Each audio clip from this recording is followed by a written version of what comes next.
ఓం శ్రీ మాత్రే నమ. కన్యారాశి అనగా ఉత్తర 2, 3, 4 పాదములు, హస్త 4 పాదములు, చిత్త 1, 2 పాదముల వారికి. ఈ రాశి వారికి సోమ, మంగళ, బుధ, గురువారములు శుభదినములు.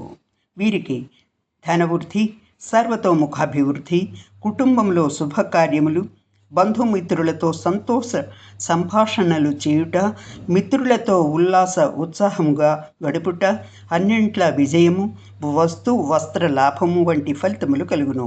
కేతు, అంగారక మొదలగు ఇతర గ్రహముల వ్యతిరేకతల వలన మనస్తాపము, బుద్ధి చాంచల్యము, కుటుంబ సభ్యులతో అవగాహన లోపము వలన వాదోపవాదములు, విరోధము, పనులలో ఒత్తిడి వంటి ఫలితములు కలుగు సూచనలు కలవు. గురుగ్రహ ప్రభావం వలన వృత్తి ఉద్యోగములలో ఇతరులపై ఆధిపత్యము, ఉన్నతి పదవి లభించుట, చిరకాల సమస్యలు పరిష్కారమగుట జరుగును. సుబ్రహ్మణ్య స్తుతి ఆరాధన మేలు చేయును.